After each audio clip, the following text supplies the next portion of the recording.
Ya, Assalamualaikum warahmatullahi wabarakatuh. Waalaikumsalam warahmatullahi wabarakatuh. Ya, Mas Adi Maulana. Alhamdulillah kita ketemu. Saya ingin menanyakan seputar pengalaman yang mungkin tidak bisa dilupakan oleh Mas Adi ketika Mas Adi mulai kenal dakwah tauhid, dakwah sunnah, dan kemudian keluar dari LDI Islam Jamaah, kemudian memutuskan keluar dan malah berdakwah. Ya, kalau nggak salah kejadiannya waktu di pondoknya LDI ya. Bisa diceritakan Mas Adi? Mas Adi ini saat ini deh, sekarang tinggal di mana Mas Adi? Sekarang ini saya tinggal di Kota Madiun, Jawa Timur. Kota Madiun ya, Jawa Timur. Mondok di Madiun?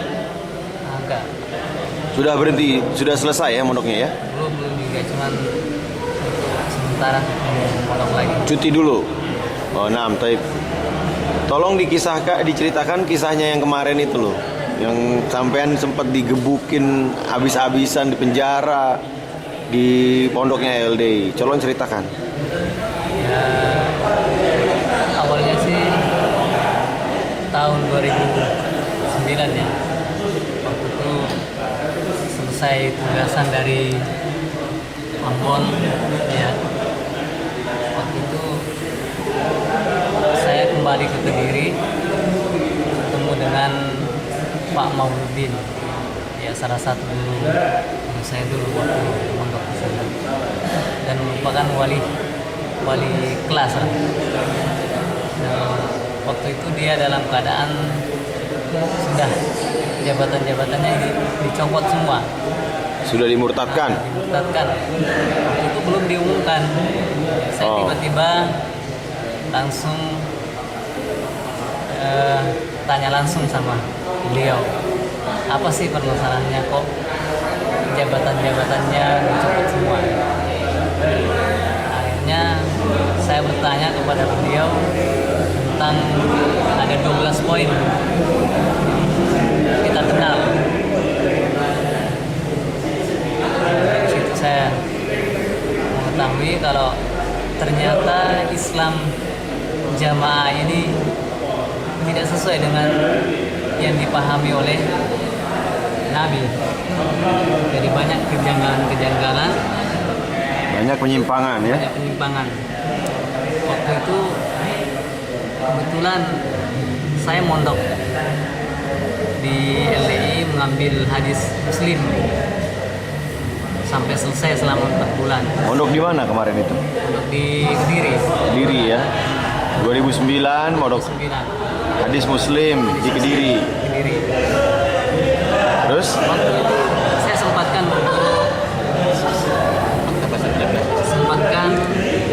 untuk bertanya langsung kepada beliau. Setelah selesai mondok, hadis besarnya sudah selesai. Waktu itu saya mau pulang ke rumah.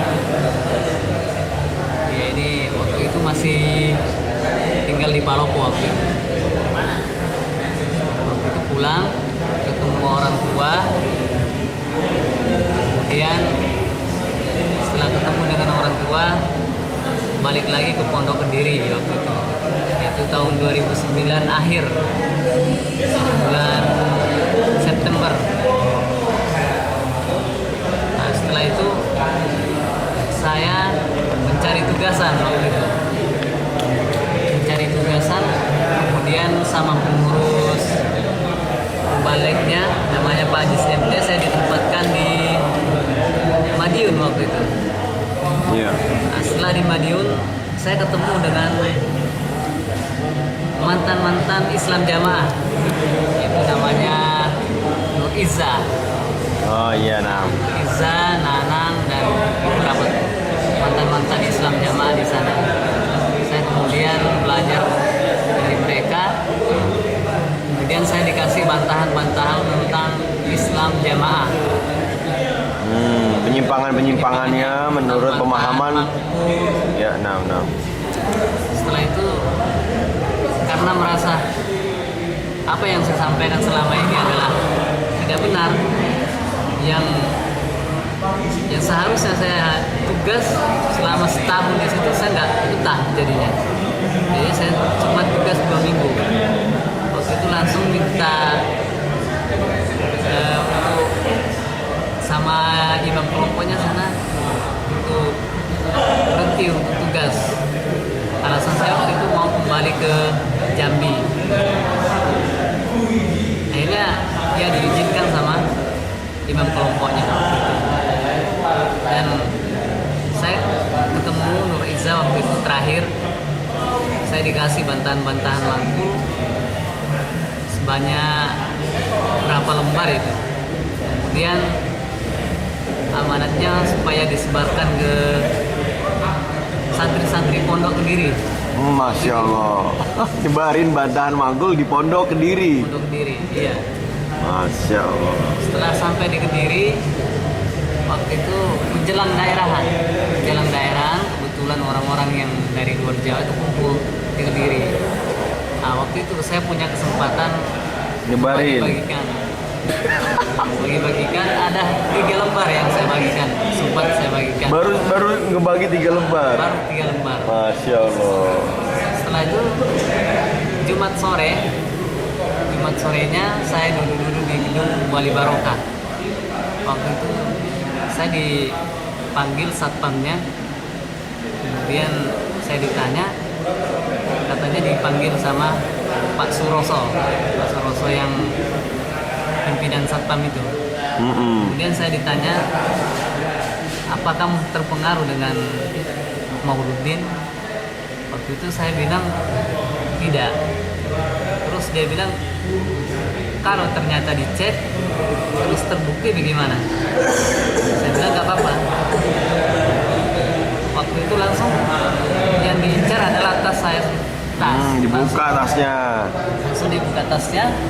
Di situ langsung kedapatan buku-buku terjemahan yang mana orang-orang LDI Islam Jamaah ini nggak mau baca-baca buku terjemahan. Di situ ada Sifat Sholat Nabi karya Syekh Albani. Kemudian waktu itu karena terbukti seperti itu, saya nggak bisa apa-apa lagi. Akhirnya saya dibawa ke Pospang. Waktu itu saya langsung digebukin sama orang-orang di sana. Siapa aja yang gebukin? Berapa orang kira-kira? Yang gebukin itu sekitar ada 4 orang. 4 orang. Yang pertama namanya Pak Yoyo, dia oknum polisi. Oknum polisi, Masya Allah. Dia mukul kepala saya itu dengan pistol. Dipukul pakai gagang pistol. Kemudian ada lagi namanya Pak Huda Sabiri.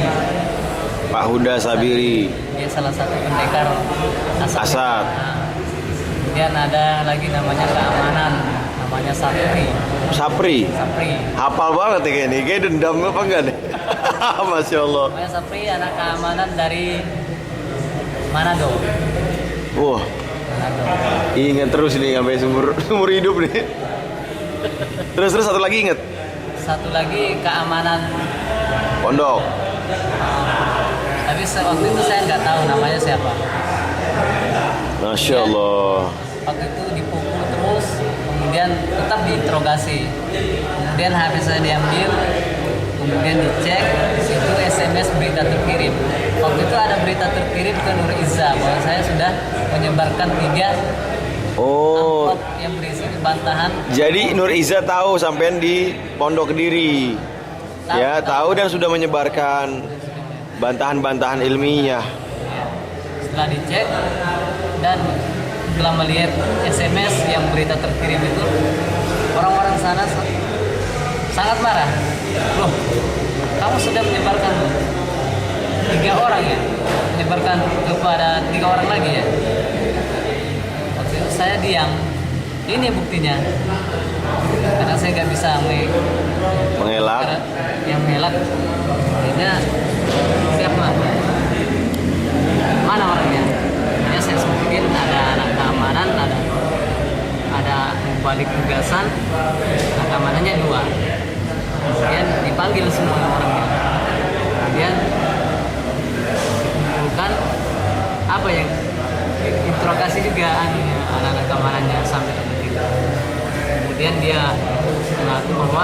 saya dipengaruhi sama Adi Maulana. Ya, saya digebukin lagi waktu itu. Digebukin lagi. Digebukin lagi. Dengan orang yang sama. Iya, dengan orang yang sama. Akhirnya dimasukkan dalam sel karantina selama 14 hari. Sel karantina. Nah, Masya Allah. selama 14 hari saya disuruh tobat sama pengurus di sana. Disuruh tobat karena pemahaman agamanya sudah berubah, nyebarin nyebarin bantahan mangkul ya. Kemudian waktu itu karena memang saya nggak ada pilihan yang lain, masa saya ngisi surat taubat waktu itu. Itu di hari ke-15-nya. Di hari sebenarnya bukan hari ke-15-nya, tapi di hari kedua Oh, udah diminta ngisi. sudah disuruh taubat waktu itu. Tapi 15 hari di dalam sel itu dalam rangka untuk menyembuhkan luka-luka yang bekat. Oh iya, luka-luka ya. Apa aja lukanya, seperti apa aja kalau bisa diceritakan? Ya, bibir berdarah, Bibir berdarah, hidung berdarah, bengkak-bengkak ya. bekas semua selama 15 hari. Masya Allah. Diberikan obat supaya cepat sembuh. Pertanyaan Setelah- waktu itu siapa? Pertanyaan waktu di interogasi tentang apa? Pertanyaannya waktu diinterogasi waktu itu, kamu terpengaruh dari siapa? Terus kamu mempengaruhi siapa saja? Nah, itu pertanyaannya. Akhirnya saya jawab saya terpengaruh dari ya teman-teman, Pak Mauludin, Nur Iza. Iza dan sebagainya. Kemudian setelah itu siapa saja kamu terpengaruhi ya santri-santri pondok yang sempat saya bagikan. Nah, itu yang Total berapa lama, maaf, total berapa lama di sel karantina? selama 15 hari. 15 hari. Setelah itu karena yang namanya taubat, di sana ada namanya kafaroh. Kafaroh. Setelah 15 hari keluar dari Sel kafaroh. selama 1 bulan penuh bangunan Di mana? masih di Pondok Kediri, masih di Kediri, Pondok LDI Kediri. Kediri. Oh, bangunan. LDI, Bangunan. bangunan. Bekerja. Kerja bangunan sebagai kafaroh karena telah sudah keluar dari jamaah. Oh, Masya Allah. Nah, setelah selesai kafaroh, kemudian para guru-guru, pengurus-pengurus musyawarah lagi. Ternyata keputusannya harus baiat ulang lagi. Bah, beatnya batal berarti. Ya, betul. Waktu itu yang ngeyel waktu itu adalah Pak Yusuf Thohir. Pak Yusuf Thohir ya. Enggak terima, harus baiat ulang lagi. Akhirnya saya tuh mengajukan kepada pengurus untuk baiat lagi. Waktu itu imamnya Haji Sultan Aulia waktu itu kebetulan nggak ada di pondok waktu itu. Jadi terpaksa saya menunggu sampai hari Jumat menjelang daerahan bulan berikutnya. Iya, iya.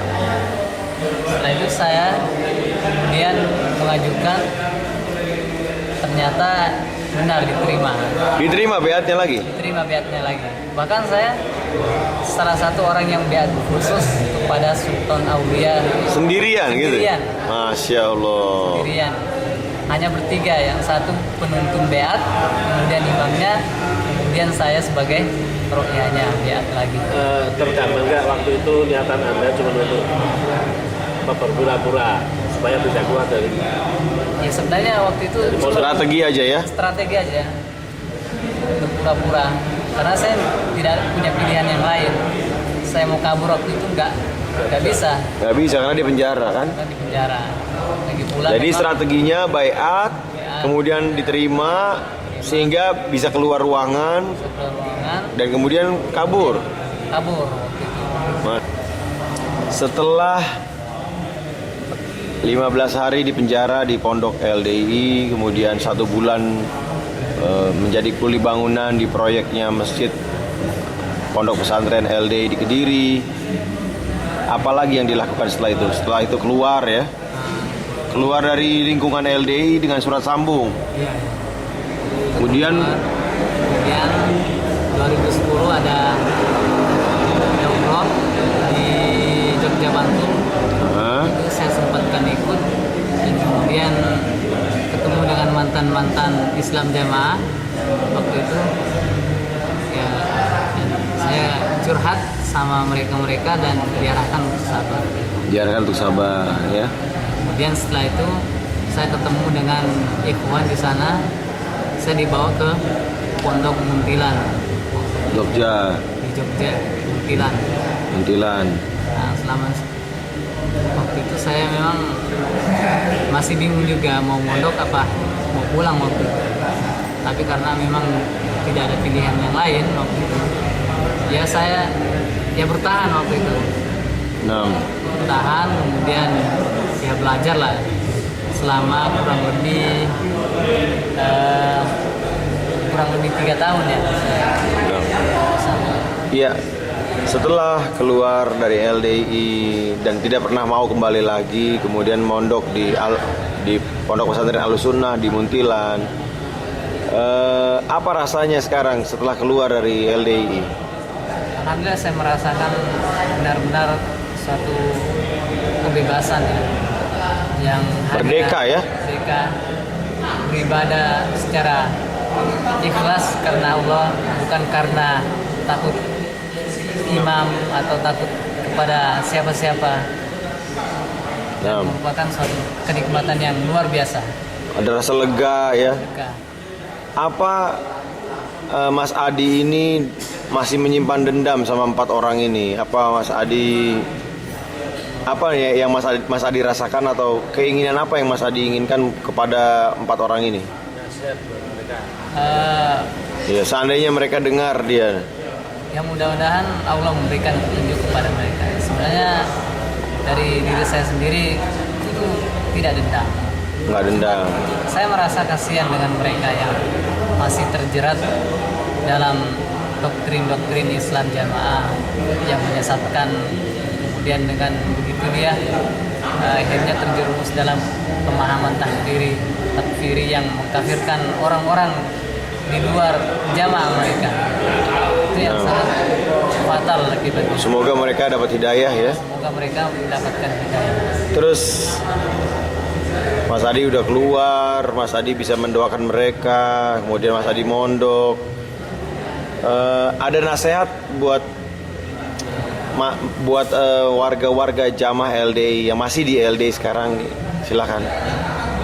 Ya, saya berharap mudah-mudahan Allah memberikan petunjuk buat para jamaah-jamaah yang masih ada kebaikan di dalam hatinya. Semoga Allah memberikan petunjuk kepada mereka semua. Amin. Karena ya mereka ya masih teman-teman kita semua, saudara-saudara kita semua, ya masih keluarga, masih orang-orang yang dekat dengan kita semua dulunya. Mudah-mudahan mereka mendapatkan petunjuk. Sarannya apa? Tadi doa ya, doa supaya dapat hidayah. Nah sekarang sarannya apa? Saran saya ya supaya banyak belajar, jangan hanya belajar hanya dalam jamaah saja. Jamaah LDI maksudnya ya? Jamaah LDI saja. Karena ilmu itu sangat luas. Ya bisa kita mungkin kalau ada yang mampu untuk berangkat ke Saudi atau Madinah di sana, coba-coba bertanya kepada para masyayikh di sana yang punya kemampuan, kemudian bawa penerjemah supaya mereka bisa. Ya. Jadi sarannya segera lekas mencari ilmu, karena ilmu itu tidak sesempit yang LDI pahami gitu ya. Iya, benar sekali. Kemudian saran buat orang-orang yang belum masuk LDI.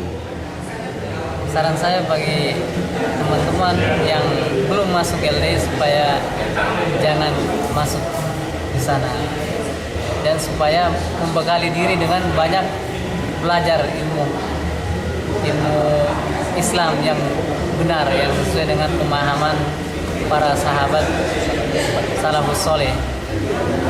Karena dengan mempelajari agama yang sesuai dengan pemahaman salafus soleh, maka kebid'ahan itu bisa akan terlihat dengan jelas, insya Allah. Bismillah. Nah, terakhir mungkin nasihat Adi ya, yang kita semua pernah di Jamaah LDI, kita menyaksikan mereka orang yang semangat sebenarnya, tapi keliru jalannya kan.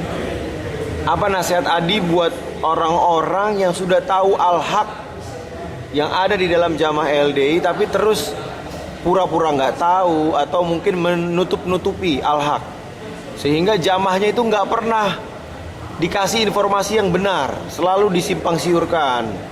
Nah, ini apa nasihat Adi pada mereka?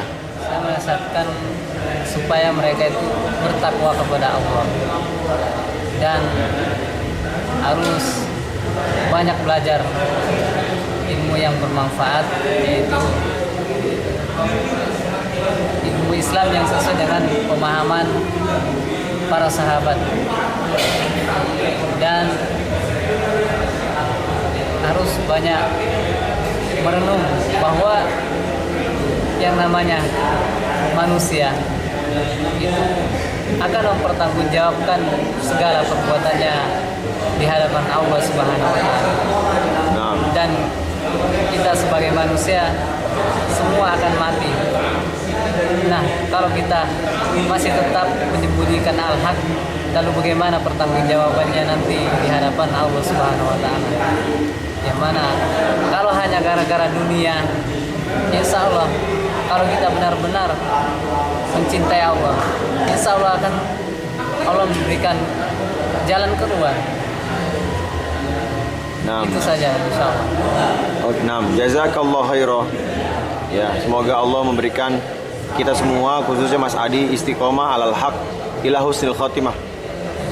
Barakallahu fikum, syukran jazilan. Assalamualaikum warahmatullahi wabarakatuh. Waalaikumsalam.